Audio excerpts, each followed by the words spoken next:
Good morning, everyone. This is Dr. Rhonda Farrell, the CEO of Global Innovation Strategies, and today we're bringing you Spotlight on Strategy.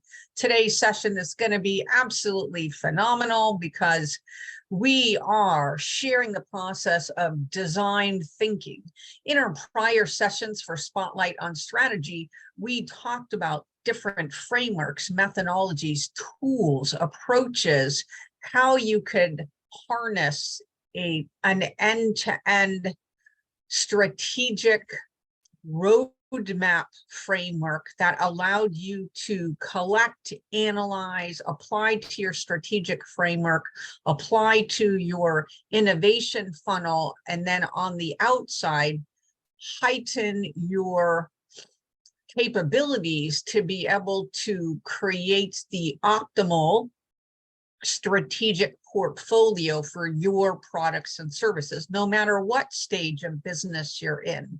So today we're going to talk about a little more about how we can refine. So when we talk about collecting and analyzing and applying to our strategic framework, when we talk about the innovation funnel, for how we bring in ideas to add to our strategic portfolio products and or services, design thinking is a phenomenal way to approach the outcomes that we're seeking, which is really optimized product and services portfolio that maximize our outcomes and the results that we've designed into our approaches on a 1 year, 3 year, 5 year basis, or as an annual business planning basis. If you're not there, no worries. If you haven't made the long-term strategic plan, if you haven't made the annual plan, it's okay, because design thinking helps you walk through a relatively easy, quick tool kit and approach that you can use to get something to market, either for your partners or to your own customers and clients. The most important part of design thinking is, are you wearing the voice of the customer hat? So either A, that's actively engaging with them in face-to-faces or surveys or focus groups or interviews, because it's good and positive for us to hypothesize about what we think our clients and our customers want, but it's much better if we can understand from their perspective what they really want and need. Part of that is going to be challenges, pain points, issues, risks, etc. But another part is their desires. What are their wants and their desires? Because oftentimes the wants and the desires have some emotion and feeling around that. So maybe they can't articulate it from a challenge, risk, issue perspective, but they can articulate it from a, I desire my organization to have this type of impact, to be generating X, to be really focused on optimizing in Y and Z areas, right? So if you can get a better handle on what matters most to your customers and clients, it gives you a hook into aligning, right? So if we look at our triad, clarity, alignment, performance, that we do everything from a strategic standpoint under, the first thing is if we can better understand their needs, wants, we can then figure out how we can better align to their vision and their mission and their outcomes.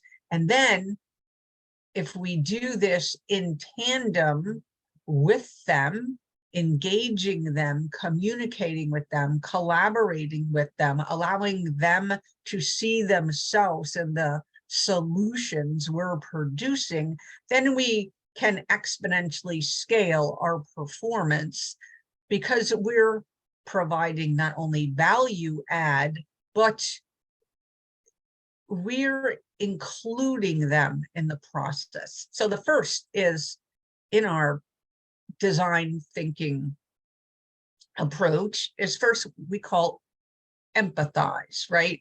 And when we're doing this, we want to wear the voice of the customer hat. We want to understand. First, we can survey, right? So we don't want to go in cold necessarily, right? We want to have done our homework. We want to understand what have they published, what's on their site, what's in their IP, what's in the thought leadership, what are they putting out in their ecosystem to explain or speak to the value add that they're bringing for their customers and clients. So what can we glean from that? Then when we note them talking about a certain area, if it's, we can be reading, if they're a public company, their annual reports, other quarterly reports, other news out in industry, to really understand maybe what's one challenge, issue, or risk that they're facing. If we could get, to 10, that's phenomenal. But first thing is start with one. What is the biggest, hardest problem that they're facing? Can your firm do anything about that? Can you help them alleviate that? Can you help them move through that to exponential growth, et cetera, right? So that's one way of gaining clarity and alignment.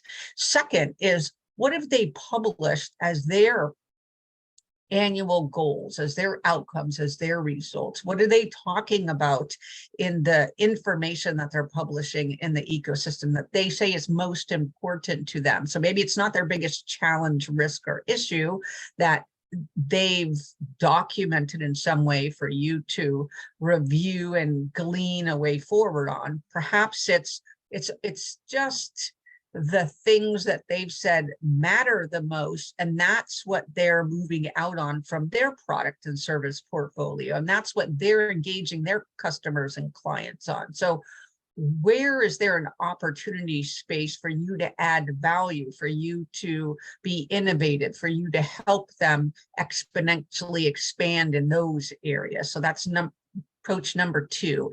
And then 3, what is the competitive landscape showing? So, right, that organization is part of a broader ecosystem. If we look at the other companies and organizations that are doing business or doing nonprofit work or partnering with academia, what's government, that holistic ecosystem around that industry segment that they're a part of. Well, what are they talking about? What are they doing? Is there a potential blind spot that that organization is not talking about? The ecosystem says X and Y and Z is important, but when we look at the totality of the information produced, they may have they're not doing something, they're not talking about something, etc. And why is that important? Because that's can be a great alignment point, a great clarity and alignment point, right? Driving awareness, being able to engage with them in that area, and being able to really educate and advise, if you will. So again, 3 different ways to help gain clarity and alignment. But most of all, this part is using those mechanisms to have a conversation, really fundamentally try to understand under the hood what's going on to the extent that they will share, so that then you can engage in a very value add, outcome and results oriented manner. So emphasizing, wearing the voice of the customer, partnering with them on success. The next thing is, as you're moving through that cycle, we want to move to define, where we're really able to identify and articulate the core problems and opportunities. So maybe they did have a blind spot. Maybe they don't know how to solve a certain problem, but there's plenty of parallel innovations and parallel products and services from other industries that we could potentially pull in and have a conversation about. But we won't know that until we work with that particular organization to understand how they rack and stack core problems and opportunities, and then also how we could advise or help shape that narrative, given what else is happening in the ecosystem. We can't be everywhere at once. As a solopreneur, entrepreneur, small business owner, there is so much information, so much transformational change, so much progress that's made on a daily basis around the globe.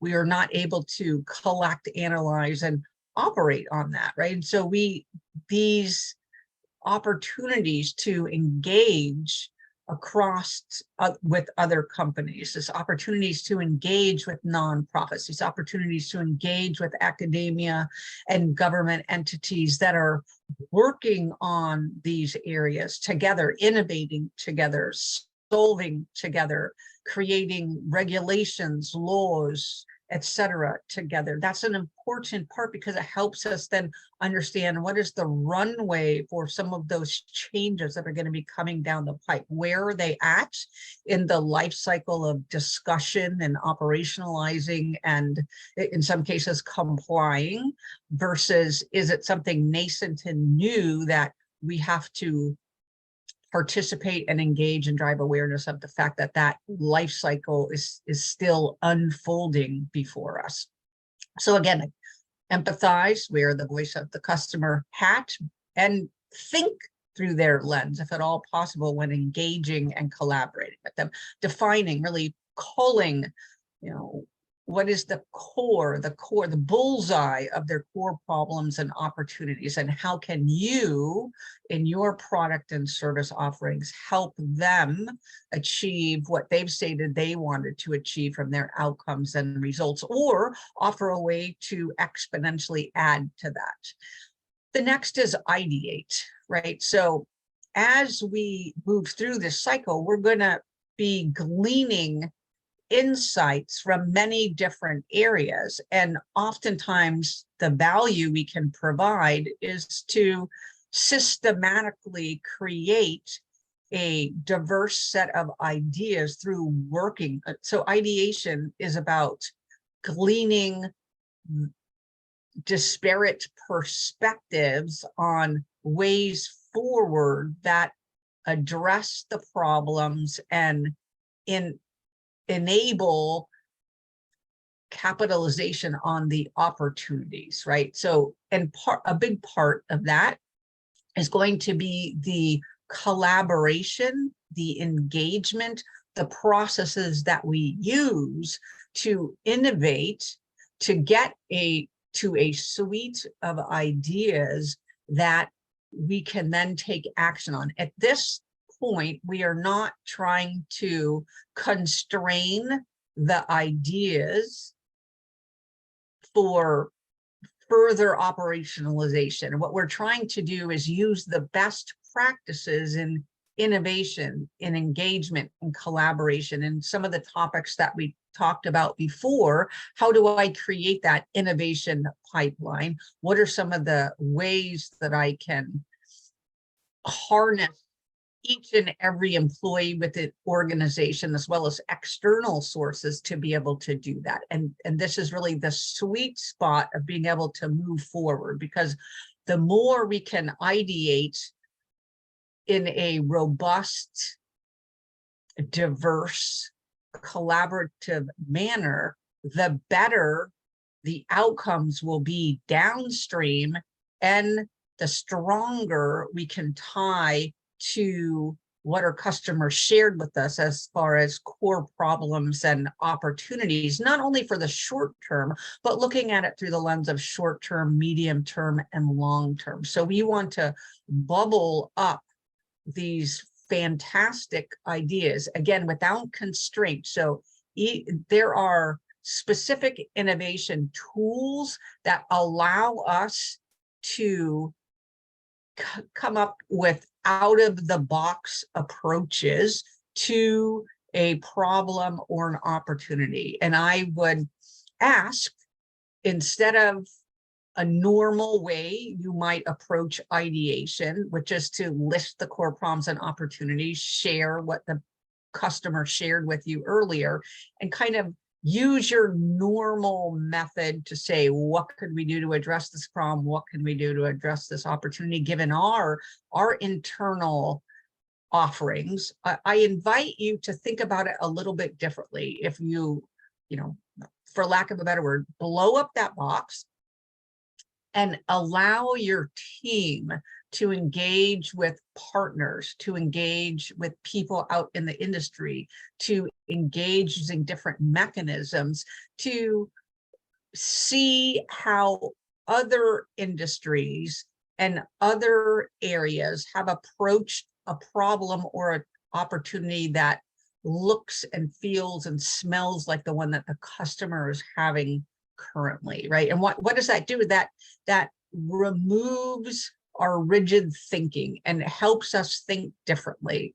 Another tool that they use is from the voice of the customer, as you were listening to what they were telling you, either about their pain points, challenges, risks, or what they're trying to create through really running and growing their business, or through the outcomes and results they're attempting to achieve. Pull, say, 1 to 200 words that you heard them say. Additionally, include core problems or opportunities, a noun, a verb, adjective, adverb, etc. So maybe 1 to 250, throw them into a bowl, and then basically have your team practice some innovative ways to approach that. One way that is really interesting to see is having everybody around a table or in a virtual space, pull a word, randomly pull a word, put them together, and then think about that from a product or a services standpoint as applying to a problem or an opportunity. What it does is it removes the bias of the approach that's always been used by each person at the table, and allows them to harness the breadth and depth of their experience to bring something forward. So you gain clarity and collaboration, and you're building communication skills as you go through this word patching type of word synthesis type of approach. You're really harnessing the innovativeness, the out-of-the-box thinking, the diverse perspectives, when we can think about problems through the lens of problem, opportunities, challenges, risks, and issues from this randomized aggregation of words that still represents the customer, that still is important to the customer, but allows us to break through the tendency to approach everything in maybe 1, 2, or 3 ways.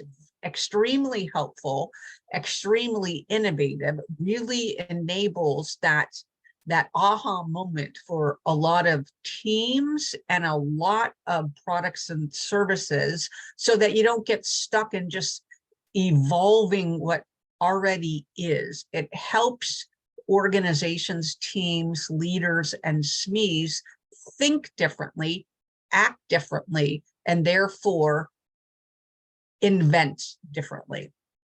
So now that we have this phenomenal set of ideas, now it's time for us to rack and stack them as we move to prototyping a few that we think are going to be most important that answer the mail for the customer and client. So again, ideate, then we apply our quantitative framework. You know, is this idea going to enable us to achieve X, Y, Z, right? We weight, we rank, we prioritize, we come up with a short list. On the prototyping side, now we need to fundamentally put those ideas into a visible form for our customer and our internal teams and our customer and clients to review, to get their feedback, their evaluations, their comfort level. Sometimes there's a comfort level. Yes, this is within our comfort zone. No, it's not. So then that doesn't have to be the death of that idea or way forward. It just means you have to be able to speak to that opportunity a little bit differently than you have the others, because what you'll be doing is using that as a forcing function to move the customer and the client past their ceiling, if you will, of the usual ways of approaching doing things for their product and service portfolio. Only good things can come out of that, but it's the art and magic, the arts and science and the magic is really how you facilitate the conversation so that you can enable them to get there. So again, prototypes, we have racked and stacked, prioritized, weighted, come up with a short list of ideas. We've now put those into visual forms. That could be mocked up sites, that could be actual prototypes of a tangible product, that could be wireframes, that could be some specced out piece of intellectual capital or thought leadership, that could be a specced out curriculum, course, etc. That could be a specced out suite of consulting services. What matters most is that they can see not only what that might look like, but they can understand how it answers the mail on the problems and the opportunities and the challenges, risks, issues, or desires and wants that they stated in the earlier phases. So in our languaging, in our methodology for sharing, in showcasing, right, we want to be pulling from all of that information that we've gleaned in earlier cycles to be able to share what that particular potential product, service, or other will offer to them moving forward. And then last but not least, we again probably short list the options given early feedback from internally and maybe trusted sources in the customer and client to do the ultimate test on where do we move forward. Oftentimes in this prototype and test areas is what we would equate, maybe this is a bake-off, maybe we have a Shark Tank type thing where people from ideation to prototypes got funding, initial seed funding to create the prototype, and now they're going for their final presentations, etc., to be able to get another round of funding. Maybe this is pre-MVP, where they're wanting to ensure they have the greatest amount of clarity and alignment before they move to the next level of performance, because that's going to really take more resources, financial resources, human resources, system resources, etc. And we're going to be expending a greater amount of effort on actualizing that for outcome and results within that arena. So again, prototype to test could take many forms. You could gamify it through Shark Tanks and challenges, etc. You could do a round of seed funding, multiple rounds of seed fundings to help them get from concept into operationalizing it in some way, shape, or form. And then further on, if they say, if it is a yes, then you'll move to the next more formal round of fundings that occur with scaling for perhaps their external customers and clients. So sometimes we're helping them internally, and sometimes we're helping them with offerings for what they offer externally. So we need to be cognizant, and usually it's a balance between helping them enhance their capabilities internally and enhance their offerings externally to the ecosystem. And so design thinking, again, you can harness this for your organization internally and externally. If you're a solopreneur, if you're an entrepreneur, if you're a small, medium, or large size businesses, this is a very viable mechanism that could be lifted and shifted no matter what your size to match where you're at now, and provides you a great process to harness to help you better understand your customer and deliver value in very short time periods.